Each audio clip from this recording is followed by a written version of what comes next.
Hello class 8, hope you all are fit and fine and staying at home.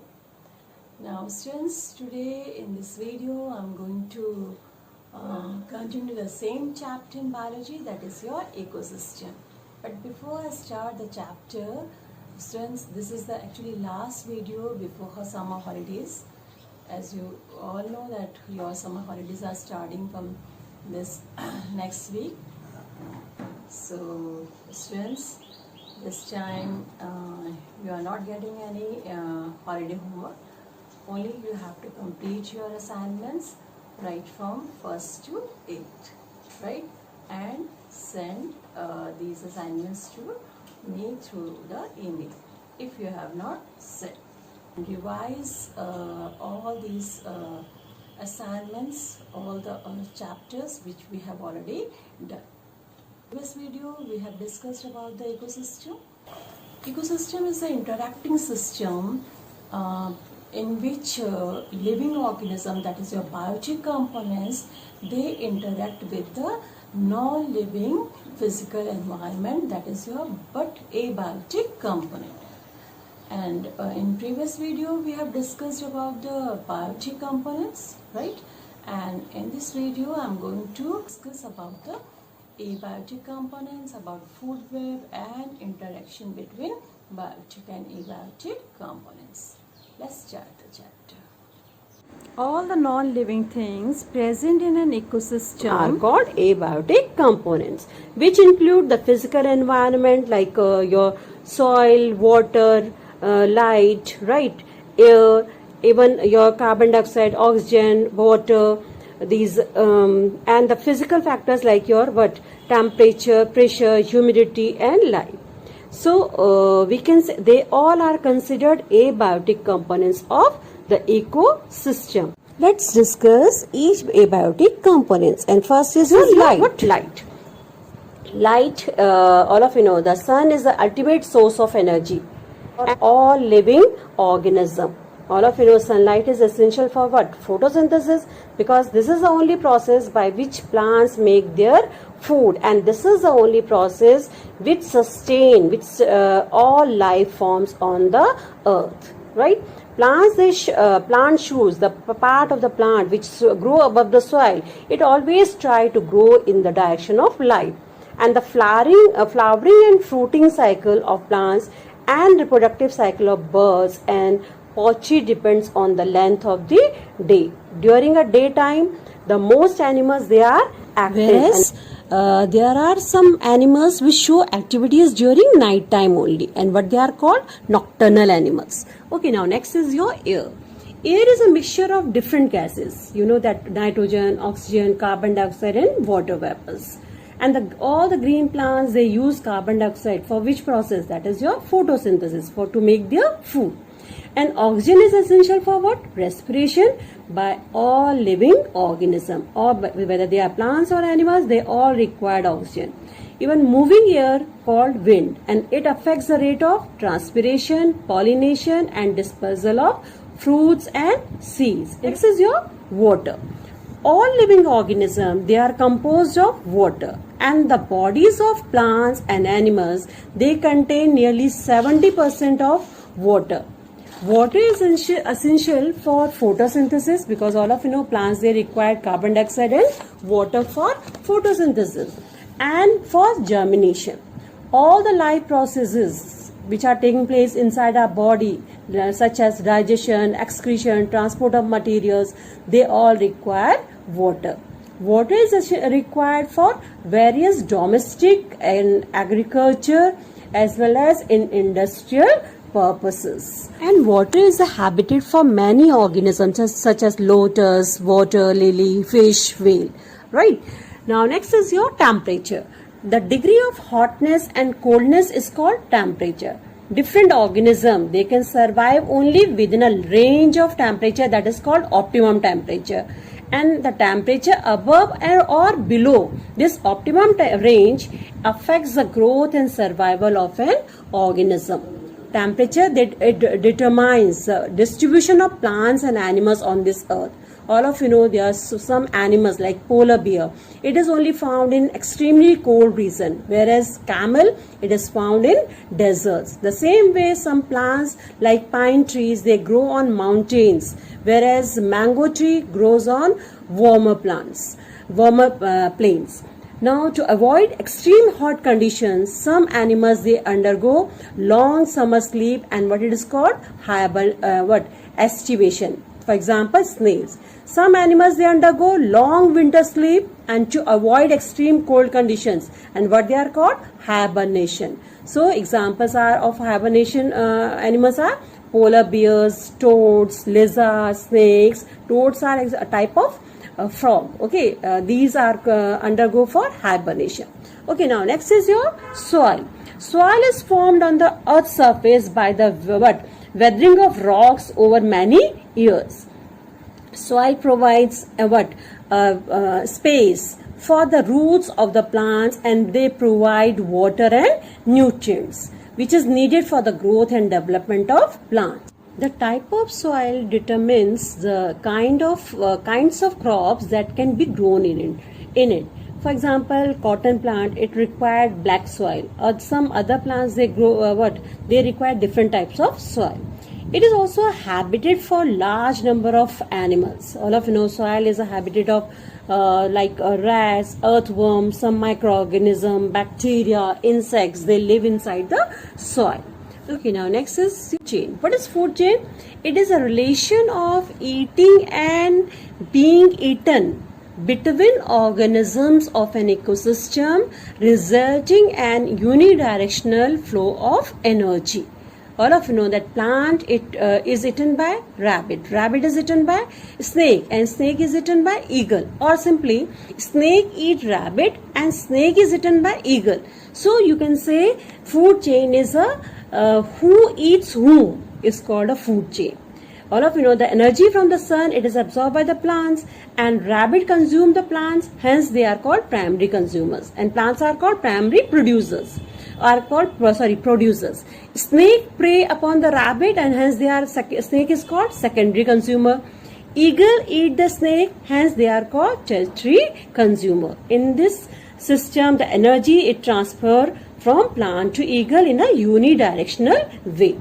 So just look at here this simple food chain. This plant is eaten by primary consumer, that is your deer.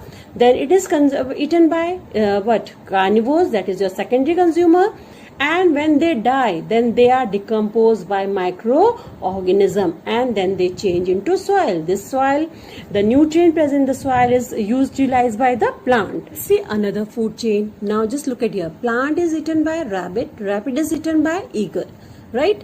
The same this plant may be eaten by grasshopper. The grasshopper is eaten by frog, and frog is eaten by snake, and snake is eaten by eagle. Means one organism can be eaten by any organism.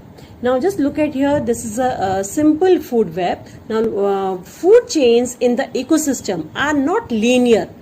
Rather, they are interconnected with one another. The same plants and animals can be eaten by more than one organisms. For example, rat can be eaten by snake as well as by eagle.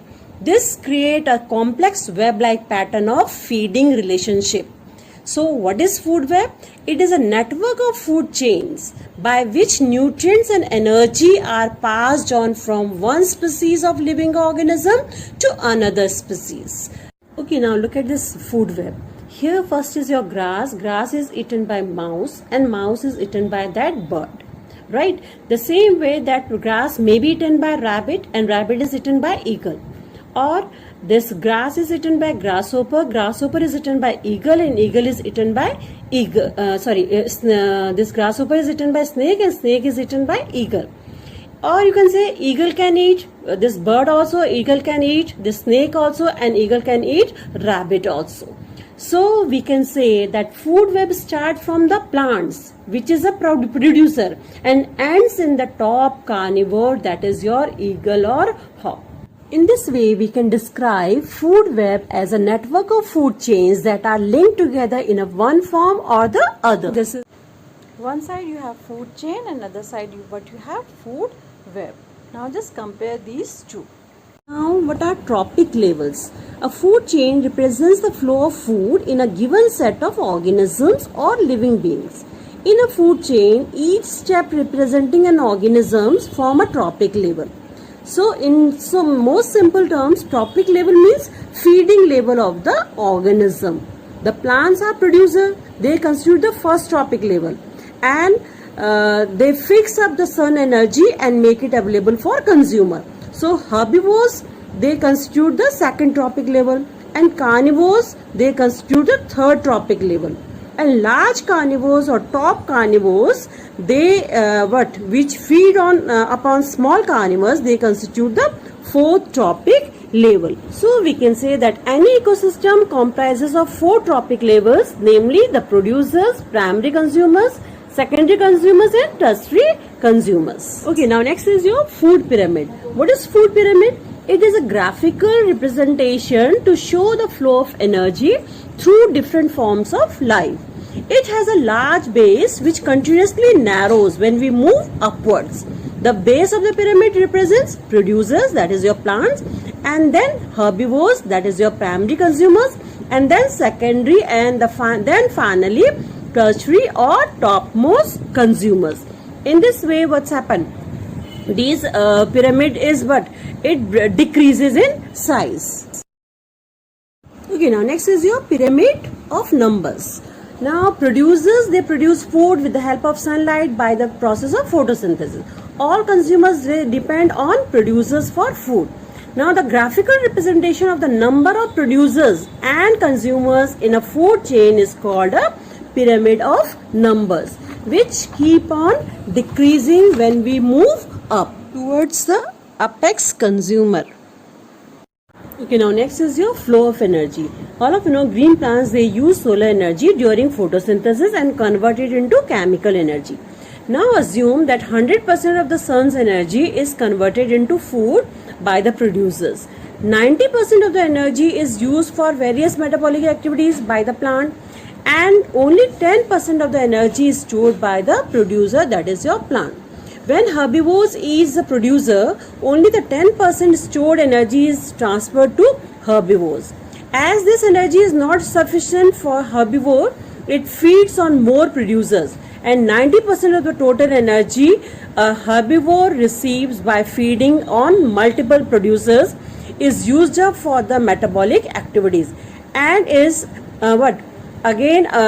stored only 10%. Now similarly, when the carnivores feed on a herbivore, if it receives the stored 10% of energy, this is again insufficient for the carnivore, and thus it feeds on more herbivores.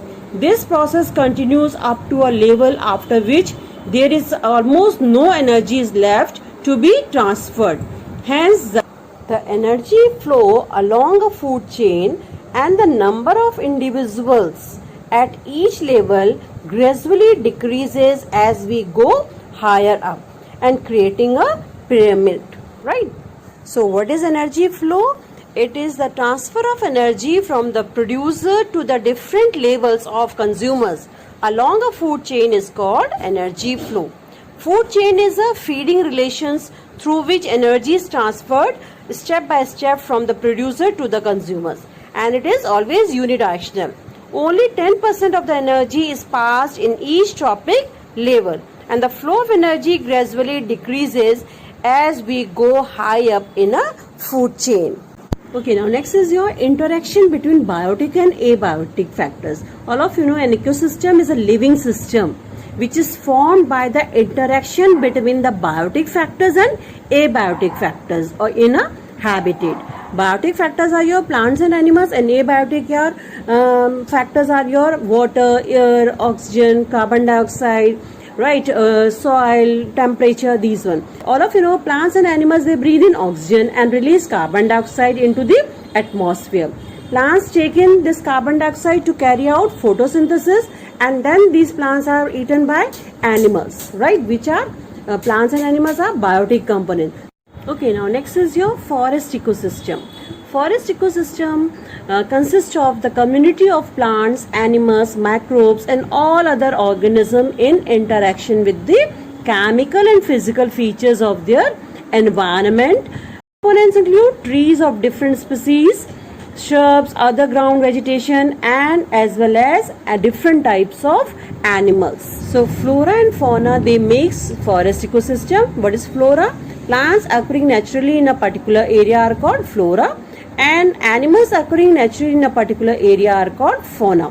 Both flora and fauna, they play an important role in maintaining the ecosystem in a forest.